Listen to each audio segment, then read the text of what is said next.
Welcome back once again friends. तो आज के वीडियो में हम लोग सी-टेट के लिए सीटीपी के कुछ महत्वपूर्ण प्रश्नों को देखेंगे। तो चलिए शुरू करते हैं। आज की क्लास का पहला प्रश्न है, पूछा गया है कि आंशिक पुनर्बलन, फर्स्ट ऑप्शन है आपका, वास्तविक कक्षा कक्ष में अनुप्रयुक्त नहीं किया जा सकता। सेकेंड है, पशुओं को प्रशिक्षित करने में कार्य करता है, बिल्कुल नहीं। सतत पुनर्बलन की अपेक्षा अधिक प्रभावित होता है, बिल्कुल। आपका ऑप्शन थर्ड करेक्ट हो जाएगा। आंशिक पुनर्बलन से सतत पुनर्बलन की अपेक्षा अधिक प्रभावी होता है। समझते हैं ये आंशिक पुनर्बलन होता क्या है। आंशिक पुनर्बलन से ऐसा है कि अनुक्रिया के बार बार दोहराने की संभावना का बढ़ाना। प्रश्न संख्या 2, प्रतिभाशाली विद्यार्थी, आपको बताना है कि प्रतिभाशाली विद्यार्थी की क्या विशेषता होती है। स्वभाव के अंतर्मुखी होते हैं, अपनी आवश्यकताओं को दृढ़तापूर्वक नहीं कह पाते हैं, बिल्कुल नहीं। अपने निर्णयों में आत्मनिर्भर होते हैं। आपका ऑप्शन थर्ड करेक्ट हो जाएगा। प्रश्न संख्या 3, तनाव को कम करने के लिए अप्रत्यक्ष ढंग कहलाते हैं। तनाव को कम करने के लिए अप्रत्यक्ष ढंग कहलाते हैं। तो आपका रक्षात्मक यांत्रिकता करेक्ट हो जाएगा। रक्षात्मक यांत्रिकता को तनाव को कम करने का अप्रत्यक्ष ढंग कहते हैं। जबकि बात करें समस्या समाधान विधि की, तो समस्या समाधान विधि तथा व्यक्तिगत विधि का संबंध प्रत्यक्ष ढंग से है।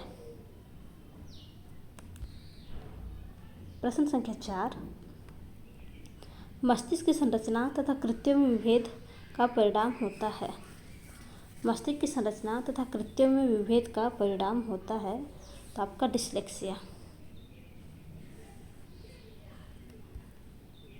प्रश्न संख्या 5, जिन बालकों की बुद्धि लब्धि इतने से इतने के बीच होती है, साधारण उन्हें मानसिक न्यूनता ग्रसित की श्रेणी में रखते हैं, आपको बताना है।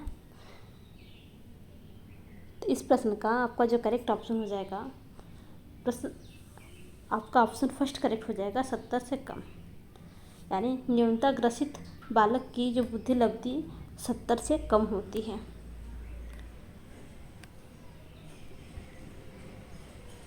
प्रश्न संख्या 6, अधिगम में प्रभाव का नियम दिया है, बताना है। अधिगम में प्रभाव का नियम किसने दिया है? तो थॉर्नडाइक ने दिया है। प्रभाव का नियम थॉर्नडाइक ने दिया है, जिसमें अभ्यास का नियम, तत्परता का नियम। प्रश्न संख्या 7, अवधान के आंतरिक अथवा व्यक्तिनिष्ठ निर्धारक हैं। अवधान के आंतरिक अथवा व्यक्तिनिष्ठ निर्धारक हैं।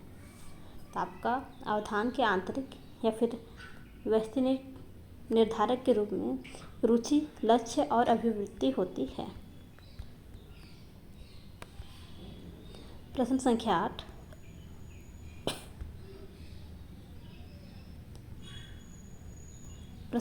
8, बच्चे चिंतन में वयस्कों की भांति ही होते हैं, और जो बड़े होते हैं उनमें चिंतन में गुणात्मक वृद्धि होती है। दूसरा देखते हैं, खाली बर्तन के समान होते हैं, बिल्कुल नहीं। निष्क्रिय जीव होते हैं, बिल्कुल नहीं। फोर्थ ऑप्शन है आपका, जिज्ञासु प्राणी होते हैं, जो अपने चारों ओर की जगह को खोजने के लिए अपने ही तर्कों और क्षमताओं का उपयोग करते हैं, बिल्कुल। आपका ऑप्शन फोर्थ करेक्ट हो जाएगा।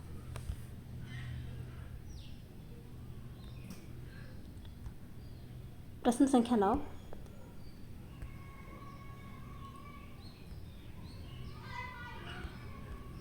बच्चों की त्रुटियों के बारे में निम्नलिखित में से कौन सा कथन सत्य है? देखते हैं सभी ऑप्शंस को। फर्स्ट ऑप्शन है, बच्चों की त्रुटियां उनकी सीखने की प्रक्रिया का अंग है। आपका पहला ही ऑप्शन करेक्ट हो जाएगा।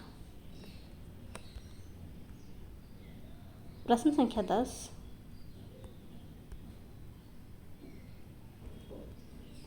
विद्यालय में लिंग भेदभाव से बचने का सर्वोत्तम तरीका हो सकता है।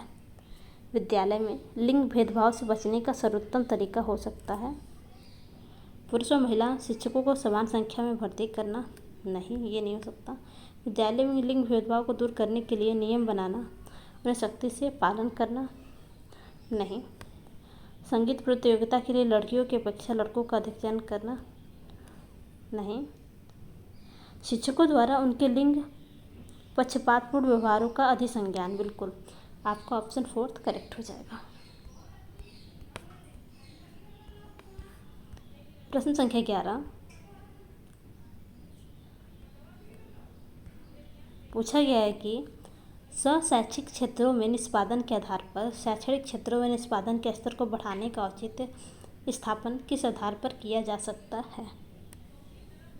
आपका फर्स्ट ऑप्शन है यह व्यक्तित्व विभिन्नताओं को संतुष्ट करता है।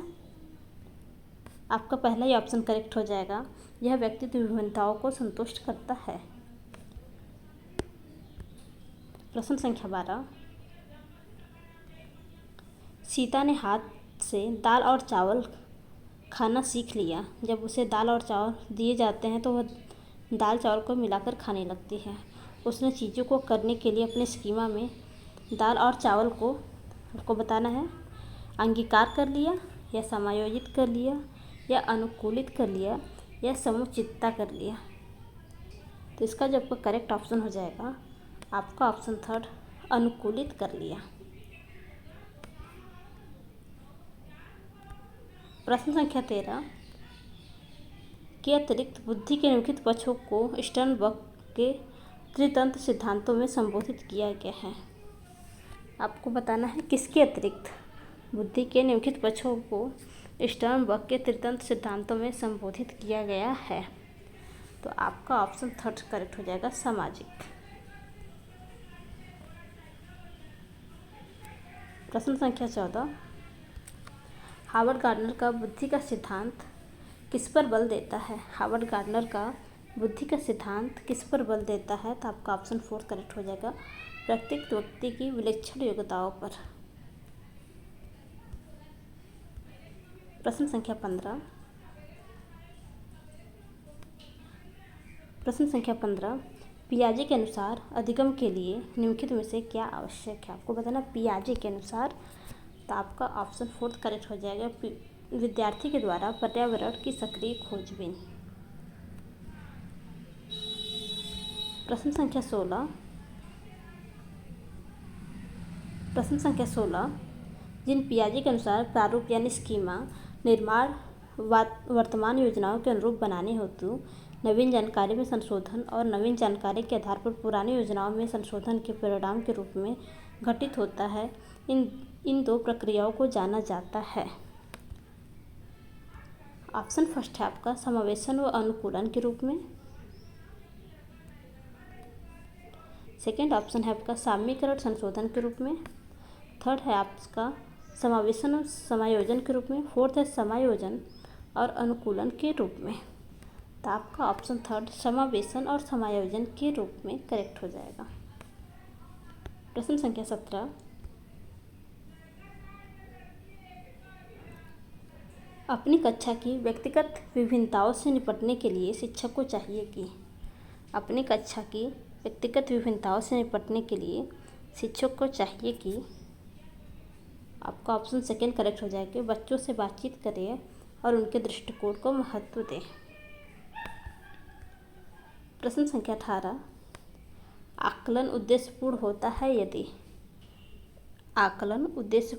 है यदि इससे विद्यार्थियों और शिक्षकों के फीडबैक प्राप्त हो।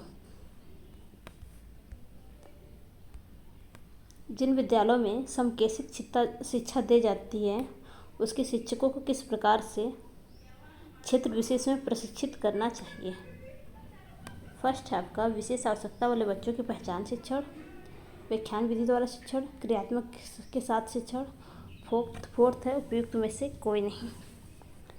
तो आपका ऑप्शन फर्स्ट विशेष आवश्यकता वाले बच्चे की पहचान और शिक्षण, बिल्कुल। प्रश्न संख्या 20 निम्नलिखित में से किस समूह के बच्चों को समायोजन की समस्या होती है। निम्नलिखित में से किस समूह के बच्चों को समायोजन की समस्या होती है। तो कुशाग्र बुद्धि वाले बच्चों को।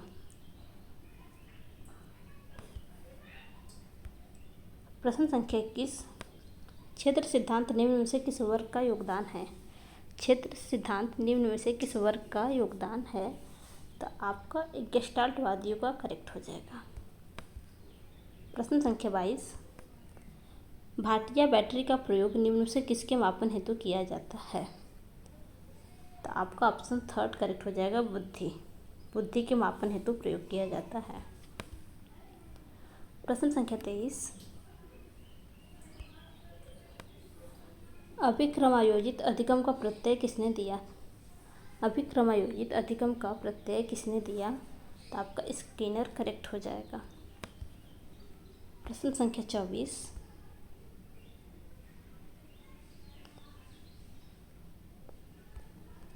एक अध्यापक उस बच्चों के साथ परामर्श करता है जिसकी निष्पाक्षिकता प्रगति एक दुर्घटना के पश्चात अनुकूल नहीं है।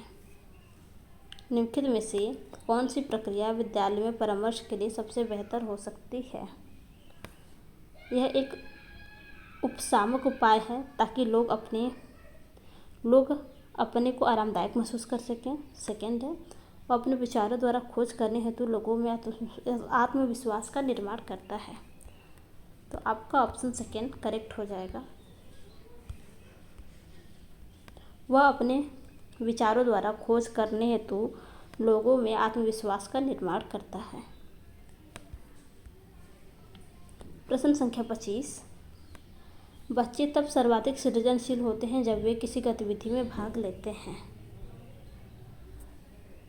तो इसका करेक्ट ऑप्शन हो जाएगा अपनी रुचि से।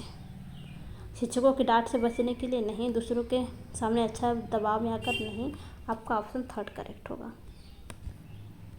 प्रश्न संख्या 26, भारत में अधिकांश कक्षाएं बहुभाषी होती हैं, इसे शिक्षक द्वारा के रूप में देखा जाना चाहिए। तो आपका ऑप्शन थर्ड करेक्ट हो जाएगा, संसाधन के रूप में। भारत में अधिकांश कक्षाएं बहुभाषी होती हैं, इसे शिक्षक द्वारा संसाधन के रूप में देखा जाना चाहिए, न कि समस्या, परेशानी या फिर बाधा के रूप में। प्रश्न संख्या 27, विद्यार्थियों द्वारा की गई गलतियां और त्रुटियां। ऑप्शन फर्स्ट है, बच्चों को कमज़ोर अथवा उत्कृष्ट चिन्ह करने का अवसर है, नहीं। शिक्षक और विद्यार्थियों की सफलता का सूचक है, नहीं। थर्ड है, उनके चिंतन को समझने के अवसर के रूप में देखा जाना चाहिए, बिल्कुल। आपका ऑप्शन थर्ड करेक्ट हो जाएगा। बच्चों द्वारा की गई गलतियां उनके चिंतन को समझने के अवसर के रूप में देखा जाना चाहिए। प्रश्न संख्या 28 है, प्रतिभाशाली विद्यार्थियों को से जुड़े प्रश्नों पर अधिक समय देने के लिए कहा जाता है। आपको बताना है किस प्रकार के प्रश्नों से जुड़े रहने पर अधिक समय देने को कहा जाता है। स्मरण के लिए, समझ के लिए, या फिर सर्जन के लिए, या फिर विश्लेषण के लिए। तो आपका जो करेक्ट ऑप्शन होगा वो सर्जन के लिए होता है। छात्रों को ठीक, शाबाश या बहुत अच्छा कहना है। आपको बताना है क्या ये शाब्दिक पुनर्बलन है, यह अशाब्दिक पुनर्बलन है, सकारात्मक शाब्दिक पुनर्बलन है, या फिर नकारात्मक शाब्दिक पुनर्बलन है। तो आपका ऑप्शन करेक्ट हो जाएगा। बच्चों को ठीक या शाबाश या बहुत अच्छा जब हम कहते हैं तो वह सकारात्मक यानी सकारात्मक शाब्दिक पुनर्बलन के अंतर्गत आता है। प्रश्न संख्या 30, निम्न में से कौन सा श्रव्य दृश्य सामग्री का उद्देश्य है? आपको बताना है जब हम लोग श्रव्य दृश्य सामग्री का उपयोग करते हैं तो आखिर इसका उद्देश्य क्या है? फर्स्ट देखते हैं शिक्षण को प्रभावशाली बनाना, बिल्कुल। सेकेंड देखते हैं छात्रों में सृजनात्मकता उत्पन्न करना, बिल्कुल। बच्चे नए नए उपकरण के माध्यम से नए नए चीज़ों का सृजन करते हैं। तीसरा है आपका छात्रों को क्रियाशील बनाना, जिससे बच्चे अगर पढ़ाई में या फिर किसी कार्य में रुचि नहीं लेते हैं तो हम लोग उपकरण के माध्यम से बच्चों में क्रियाशीलता बनाए रखते हैं। तो आपके तीनों ऑप्शन करेक्ट हैं, यानी आपका ऑप्शन फर्स्ट करेक्ट हो जाएगा, फर्स्ट, सेकेंड और थर्ड। सो फ्रेंड्स, अगर आपको आज की वीडियो हेल्पफुल लगी हो तो वीडियो को लाइक तथा चैनल को सब्सक्राइब करना ना भूलिएगा। धन्यवाद।